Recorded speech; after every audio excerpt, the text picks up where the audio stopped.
Bert. Hi, Federica. How's it going? I'm fine, thank you. Okay, that's fantastic. It was a cold day today, wasn't it? Huh? It was a very cold day today, wasn't it? No, I don't think so much. No, okay, you're right. Probably not very cold. Did you actually go out in the morning early, or you were like one of the ones who wake up late and? No, I try to wake up early, especially because today in the morning I went to the school, Right. But I like cold temperature, so it's not a problem for me. Absolutely. Did you actually leave early morning when it was really nippy? No, it wasn't so early. That's why it was late today. Right. Well, I tell you what, I left, here you go, somebody else is joining it. I left at, let me just get her in. Hi, Julia, how's it going? Very well. You? Not bad. We were just talking about the cold weather this morning, that it wasn't that cold actually, Federica's right. Yeah, it's winter. You're expecting cold weather. It's about time. Did you ever spend time in winter in any cold countries? No, actually I didn't. No, Federica? No. I was once in Finland, but just for like 15 days, something like that. It was on holidays, so. Nice. Hi, Beatrice. How's it going? Hi, fine, thank you. Good. We're just talking about the cold weather, and you live in a cold part of the country, don't you? Yes, definitely. Yeah. Tell us about how cold it was this morning. Oh my God. So this morning it was even misty, so it was like, I don't know, living in another place completely. Because I live in, I don't know if you know, girls, where is Rocca di Papa is. Yeah, I know. Okay. Okay, so I live there, so in the summit of the mountain, and usually during the winter it snows even a lot sometimes. So yeah. I was about to asking you if there's snow out there in this period. Usually yes, but for now it seems that it's quite I don't know. There's no, but the cold is like crazy. In fact, yeah. Yeah, and the old town got paralyzed when it snows, right? Yes, definitely. I don't know why, because it's something that you can expect, but every year is like, I don't know, everything is stuck completely. But yeah. So you are on top of a hill, you said, yeah? Yeah. What brought your parents to move over there? It's not a place that people would normally move to. Sorry, I couldn't hear you. Let me turn my mic up. Oh. Right, what pushed your parents up? What pushed your parents to move up to that part of the country? Why were they enthusiasts of cold? No, the fact is that they are born here, so it's like, yeah, we live here. I don't know, my grandparents lived here, so I mean, right. That's you why. Got your roots. Yeah, I think this is the main reason, but yeah. Okay. So you girls probably don't know what it means. Probably Beatrice does. To walk through a field covered in snow until your knees, maybe even higher, to get to school. Never experienced that. So. Well, that happened to me quite a lot when I was in London. It doesn't snow as much anymore, by the way. And they're saying that it will snow less and less. So that's something to, tickle your mind a little bit. But when I was a kid, it would snow so hard that the snow would be up to about your waist sometimes. Oh my God. Yeah, it's fun. It was fun. Apart from those times, you would fall or get hurt, and your hands would literally go blue, and your shoes, your boots would be totally wet. And apart from those times, you would catch a bad cold. Apart from all those times, it was fun. I've heard that in the northern part of Russia, with the extreme cold, they are running out of water because the water is freezing inside the pipes. So That's what happened. Yeah, I remember that perfectly well. That's probably happened to Beatrice as well. No, I have to say that this is something that I haven't tried yet. I don't know. I hope so. Did you not have like water mains freeze during winter outside? No, yeah, I know, but I mean, that's good. I haven't tried it, something like this. So yeah, but I have to say that I can say that I'm used to this weather, not only because I live here in Rocca di Baba, but even because I spent 1 year abroad in Germany, and there was a real cold. And it snowed a lot, I have to say, for all the winter. So it started like in November, and for all the month and all December, January, it was snowing a lot. That would totally piss me off. Sorry, pardon my French. That would really get my goat, as they say in English. That was just too much. Yeah, but they are well organized there, right? Yeah, nothing is paralyzed. Yes. Yeah, it's not like here. Yeah, definitely. Yeah. Yeah. So Federica, you've been abroad, right? Portugal, was it? Yeah, I've been in Portugal for 7 months, the past semester. What was it like? Actually, it was amazing. Also, if there was Corona there, so it wasn't I was there in lockdown. I mean, are you talking about Corona the beer? No, also the beer, yeah, of course, but. Oh, I remember now.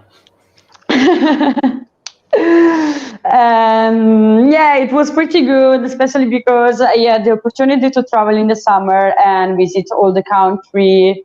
And then I spent also the lockdown with 12 people in the house, like 12 guys. Okay. So it was quite funny.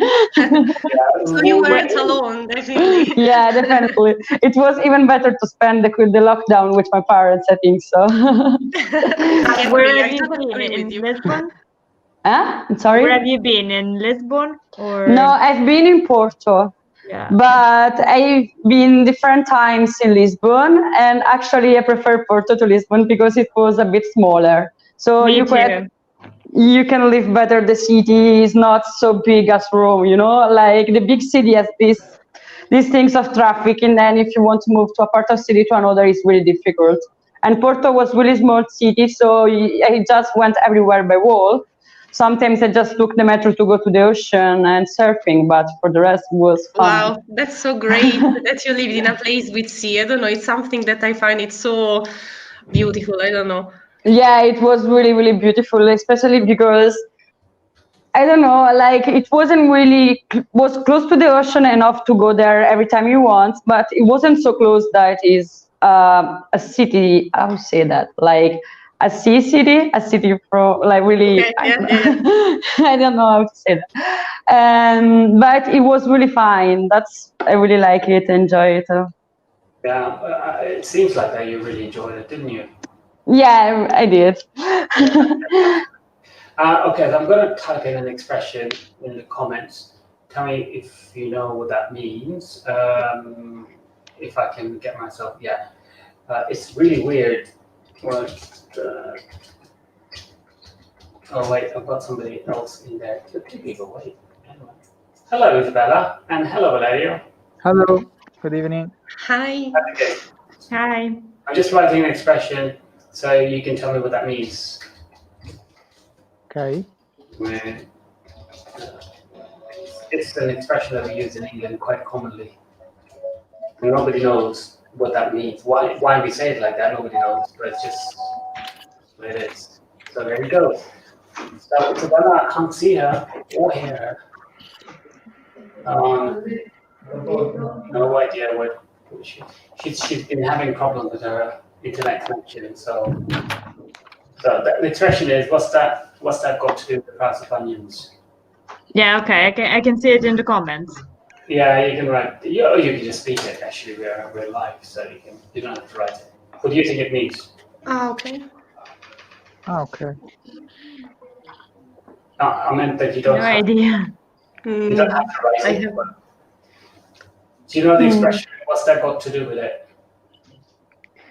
What? What's that got to do with anything? I mean, for example, if you're talking, Isabella's just dropped out. Let me text her to find out what she's doing. For example, if your friend's talking about, let's say, going out, and suddenly you come out with something to do with, I don't know, exams, yeah? So your friends will say, what's that got to do with the price of onions? Okay, it means that is not related with the topic you were talking about. Absolutely. Okay. Yeah. So if you want to say that, it'll be. But it's quite common in England, not about America, because you know how it is. You have your own expression, so you will have to learn it by yourself. Isabella's still having that problem. I didn't want this to become a lesson, by the way, guys. You know, seriously. So you tell me a weird expression that you heard in English. I'll give you one. Something that you couldn't figure out if you had actually needed something like a dictionary or somebody to tell you what it meant. For example, the other day I read. I think it can be considered like an idiom. I don't know. That was I'll take a rain check, and I wasn't able to. Fantastic. Yeah. Tell us what it means. So, are you asking it me or? Yeah, of course. Okay, yeah. And it means like that you want to postpone something or delay it. So you can say, for example, do you want to go out, or I'll take a rain check, something like this. Not exactly. No? Okay. It means to postpone, but not in the daily life kind of thing. It's more like if somebody says to you, you know, let me offer you a drink. You say, no, I'll take a rain check. It means we'll do it next time in an apologetic way more than anything. Oh, okay. Almost like saying, you know, I'm sorry I can't go out today, but you know, we'll try this time. I don't know where these come from, you know. I'm sure if one looks deeper into it. So, next one. So it's like to refuse an invitation in a polite way? Yeah, and apologize. Good to know.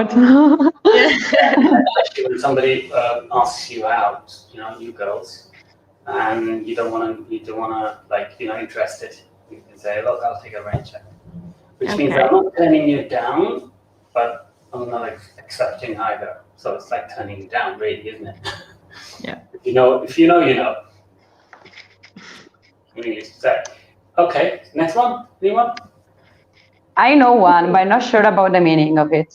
I'm not sure either if it's completely right, but it's like to pee in a pod. I don't know. To pee in a pod, yes. Yeah, it's quite common there.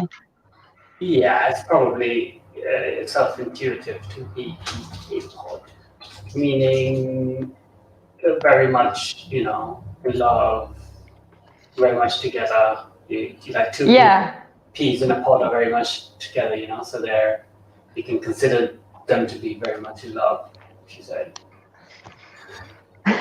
She loved birds, two in a pod. Very much in love, for example, or friends. Good friends, really good friends. Do you ever have that trouble that when you're typing, the letters go the wrong way? Like when you're writing friends, the I goes before the E, E goes before the I, but you know it's the I and E, but when you're typing, does that happen to you? No. Oh, you're very good typist. It happens to me all the time. I don't know why. I've got to practice more, I suppose. It's just right. Anyone else? So, for example, there's one here I can tell you to go. There you go. I wrote down bog. To go on a wild. I'll write down the first bit. To go on a wild goose. Can you finish it? You know the expression with the goose? You know the animal goose, right? You know Robert, I have to say that I can't hear you properly. Yeah, I Yeah, wanted to say you too. Okay, I thought it was only me. Okay. How about now? It's like there is an echo, something like this. Yeah. I don't know. Wait a minute, let me fix this. It's very far away. Like the Yeah, sound, exactly. isn't it? Yeah.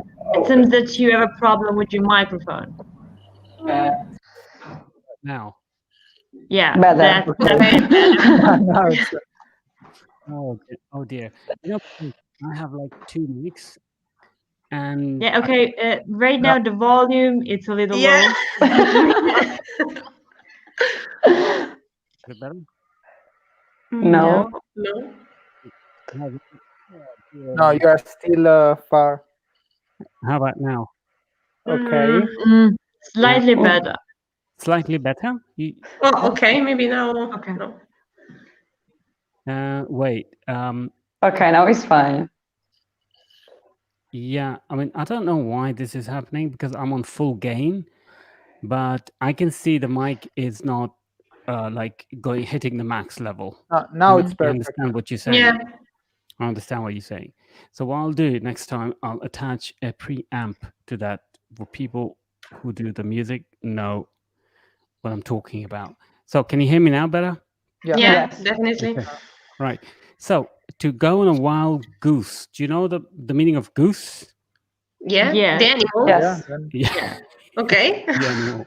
It's the animal. It's the bird. Yeah. So the expression is to go on a wild goose chase, which means to follow something which doesn't make any sense, which is going to make you totally waste all of your time. Okay, it makes sense. So for example, if you're looking for, let's say, solution to a problem, yeah, and somebody comes up with a totally unreasonable way of looking at it, you'll say, look, this is a wild goose chase. We need to focus on this matter like this, you know. So Okay. on a wild goose chase.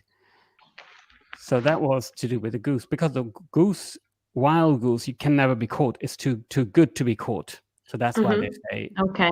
you know, have you ever tried catching any bird, let alone goose? No. Not yet. I like not yet. No. Who's from the countryside? I mean, I know Beatrice is, right? Yeah. Me too. And Federica too. And that's it? Yeah. So what is your personal experience with animals of any kind, Federica? I can say that I have almost a farm at home because I have different animals. Really, I have like 3 cats, 2 dogs, and chicken, and more. But yeah, I really like animals. What do you do with the chicken, by the way? My mom has different animals. Once he has also, I don't know, just a goat, like, you know. Sorry? I don't know if it's correct. Did you say a fox? No, a fox. A goat. A goat? Yeah. Yeah. Oh, with a beard. Yeah, exactly. Because my mom found it and it just take it at home. So that's it. That's sweet. So there's an expression with goat. If you say something gets your goat, it means something really upsets you. Okay. Yeah. You know people who drive badly in a city, yeah? And trust me, people in Rome are bad drivers, but people in all the big cities are bad drivers. I've seen horrible driving in all cities. So you can say people who drive badly get my goat, for example. They get me upset. Okay. I don't know why goat expression probably comes with farms or something. Why do you have all these expression related to animals in English? I suppose it's to do with the farming, right? The farming and marine were the 2 main source of income for many people. And that's where the expressions came, and they haven't gone out of vogue. People keep on using them. Yeah. And these are the common ones that I'm telling you. If I were to tell you some of the expressions, like the ones which are from specific parts of the UK, you would not understand them, as if I wouldn't understand many of them either, because they're very specific to certain areas. For example, there's one that I remember, which is happy as a pig in the muck. Happy, this is a simile. Happy as a pig in the muck. Muck, you know what muck is? Yeah. Yeah. Okay, there you go. So obviously, if you're happy as a pig in a muck, it means you're in a very good place. You like this place, and you're very happy. So if somebody asks you, "Do you like your new home?" you can say, "I'm happy as a pig in the muck." That could be useful. Is there like, if you think about it, yeah, all languages have expressions. Which ones are in your language? Are they more like, you know, farm-based, agriculture, animal-based, or marine? Good question, huh? I don't know. There is a lot of variety in the expressions. I wouldn't be able to identify a specific field. But and I think that we usually use this kind of idioms or something like this without paying attention on it. So it's like, yeah, that's true. Yeah. Have you noticed that there are not many to do with computers? Yeah, I think because computers is a thing from the new century, and all this way to say and all this expression came from the ancient, you know, for the whole language. Exactly. And of course, we treasure old language nowadays, don't we? We look at it as good language, as something to remember, something that is going to help you, you know, enrich your culture. You don't forget your roots. Do you know an expression with another animal part, actually? This is called walking on eggshells. Do you know this one? No. No. You know, you understand what it means, right? Yeah. I think so. Yeah, makes sense. Yeah, it's something very delicate. For example, if you're talking to your friend, he's going through a bad time, and his girlfriend's left him, or he's left his girlfriend or boyfriend, or whoever case, you know. I'm just saying, we're not fuzzy. So you can say, you know, don't talk to him openly. You're walking on eggshells because he's very, you know. We have the same expression in Italian.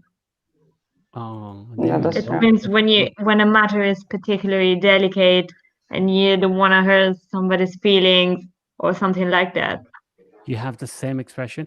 You know what? We probably took it from you. If you go back, yeah, because Italian came before did it? Okay, the Old English. How old is Italian? Italian, like vulgar Italian. How old is it? It's the 14th century, maybe. Okay, 14th century? Yeah. Even before, like, but I'm not sure about it. Like for sure, Italian is like came before English language, because Italian came from Latin language, and like English came from let me think. A mix. Germanic. Yeah, from German and from all the parts. So English is a mix. Yeah, that's true. I was pretty sure that was the case, but think about it, because we have Old English textbooks written in the 7th and 8th century. Yeah, it's Gothic. I think so. No. Yeah, Isn't but do we have Italian? Yeah, but it's we have Latin, but not Italian. First written things in an idioms that they called volgare, which is the equivalent of Italian, are found in the Middle Age. But if you want to talk about the Italian language, we usually identify the birth of it with Dante. So in 1030. 290, wasn't it? 1290 or something? Yeah, something about. Yeah. Even before, but I'm not sure. I remember like the 12th century, like 13th or 12th century. So what was spoken before then? Well, in the upper classes, Latin. Yeah. But normal people used to talk a language that was a mix of Latin and other local idioms. That's why we have a lot of dialects, I think so. Yeah. Right? Yeah. Yeah. Well, there you go, something that you can look into. There's one more. I'm gonna give you this one because you guys like to drink, right? Yeah. Who likes to drink? If you're talking about drinking tea, yes. If you're talking about drinking alcohol, not that much. No, I'm talking about drinking alcohol. On a bender. On a bender. When you go on a bender, it means that you're literally drinking too much. Okay. That could be useful. Exactly. And I'm sure you're not talking about tea, but Imagine your friends, English friends, say, "Let's go on a bender," and you say, "Oh, that sounds interesting. Let's try that." You don't know what that means. Yeah, because look, I don't know if you've seen the English drink. Some English people, I have to say, I have a lot of friends who are very sensible and they can hold their drink. They drink 1 or 2 beers and that's it. But I know others who have no limits. So yeah, they go on a bender all the time, every weekend. Not now though, because in the hospital in the UK, it's pretty difficult if you are sick and you have vomit or this kind of things, because the first thing that they will tell you is that if you drink alcohol, because it's the main reason for people going sick with their stomach.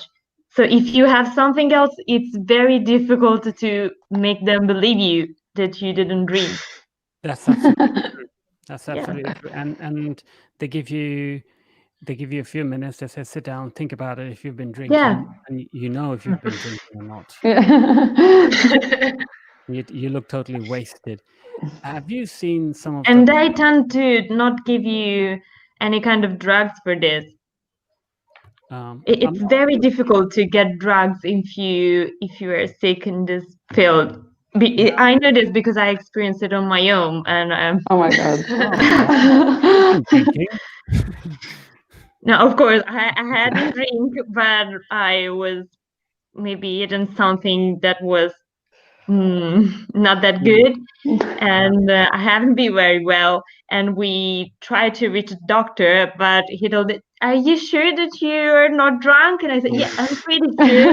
And he told me, "Okay, just stay in the bed if you don't have fever, and it will go away in some days." If you look at the Saturday night, not now, obviously with COVID and what have you, but normally Saturday night in discos, outside the discos, it's a horrible scene. You have girls and boys throwing up, fighting. Yeah, it's very bad. Lurching from one side to the other.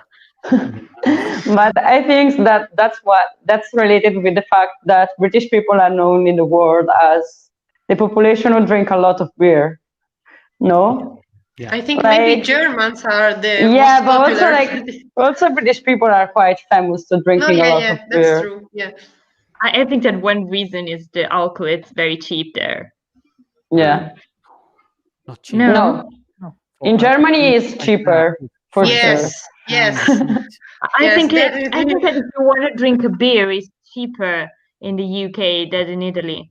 So a pint, the whole glass. Yeah.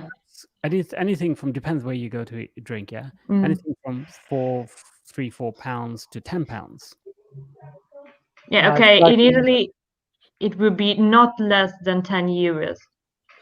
Yeah, for a pint of beer, that's true. A pint. Okay. What were you saying? Valerio? No, I was just saying that for me, it's not so true that English people as well as German drink much more than Italians. I realized it during this year that I was abroad, and I realized that together with my Italian friends, we were drinking a lot. I mean, not drinking a lot, getting drunk and doing whatever we're doing, but just, okay, we are having dinner together and we just drink 3-4 beers. And for people from abroad, it was quite strange. I mean, they were drinking, okay, like also French people. I was in Paris, and I were in Paris, and they were drinking, but not as much as we drink in Italy, probably, and that's different from what is told normally. Yeah, because I think your reputation still saves you, you know, because Italians have been very sensible with their drink over the past 100 years, maybe, I don't know, as long as as we know. Now that with with the effect of, I don't want to use the word globalization, but people traveling, and they're seeing now people. I see young people drink a lot more now than I did. Yeah, that's for sure. I mean, I started drinking when I was like 16 years old, and that was completely illegal for me to drink. And sorry, I didn't hear that. Did you say you started drinking when you were 16? Yeah, I mean, started drinking like something on Saturday night with friends, not drinking. Okay, I mean, every day, but it was completely illegal. There were a lot of places, like also in the city center, that okay, you were just going, okay, give me one shot of something on vodka, and I was 16 years old. And that's the thing, you see in the UK now. I mean, their rules are broken everywhere, but you're not allowed to be served drink. Yeah, I mean, I remember. Yeah, you are not allowed to enter even in a pub. No, because their licenses can be revoked. Yeah, so you have to have a special dispensation so you can sit outside or go in there with your family. If you don't have a particular license, you can't go in, and they get really upset if you go in. It's not as if they're saying, "Come on, we'll give you a drink, okay?" Under the table. No, they get really upset. Yeah, that's. I think that's good. Yeah, definitely. With drinks, we have a serious problem. Drinking is a big problem. Yeah, it's worse. The poorer you get, the worse it gets. That's the sad thing, also with like healthy meals, and the awareness of where you can buy food. There are more, for example, chip shops than fruit and vegetable shops. In poorer areas, but in richer areas, you have the greengrocers, you have the proper delicatessen, so you can buy more. You have more choice. That's the way it is. So the poor people are getting the rough shot. That's another expression. And right, so I think we're coming to the end of it. It was a fantastic session. What did you think of the cold this morning, Valaya? Did you like it? The cold. Yeah. Did you like the nice crispy morning? Yeah, I was just sleeping as my last so I enjoyed from my bed. But no, I mean, I went for a run in the park, in the Caffarella, so you will probably know it. I went for a run too, but I missed you. Really? Maybe. I mean, I went later in the late morning, like I went around 11. Yeah, I was at 12. But it was fine. I mean, for me, when it's cold but it's sunny, for me it's perfect. I mean, you can be even colder, but until you have the sun, and it's perfect. The rain is a problem. Yeah, I hate right. the rain. So, hey, this is I wonder what date is this? The 14th? No, we got another one before Christmas, so we'll get to say good luck, Julia, for tomorrow. Absolutely. Good luck. So true. Good luck. Let us know. Of course, I will. Go for it, full-blooded. And remember, when you're in the exam, make eye contact with the examiner. Let him know that you mean business. I think that will be more difficult with the masks on, and to let the examiner properly hear you. It will be more difficult. Yeah, it doesn't make it easy, does it? Yeah. No, but hey, I'm sure they will have some kind of special. Maybe they'll have a screen, and you'll be behind on this side of the screen, and you'll be able to speak. Don't know. That might be the case. Yeah, but anyhow, remember to time everything. Yeah, make sure you're not running away. The time is not running away from you. That's okay. And just have full confidence in yourself. Right, that's the thing to remember. I'm sure that with your pronunciation, you will be great. Yeah, it's the writing part that I fear the most. Yeah. I totally understand. Yeah, understand, It's the most tricky part. I mean, you can't be good at everything, you know, in life. Of course. You can't be good at everything. So, okay, great, fantastic. See you after the exam. See you next week. Okay. Okay. Take Bye. care. Bye. Bye. Bye, Robert. Bye.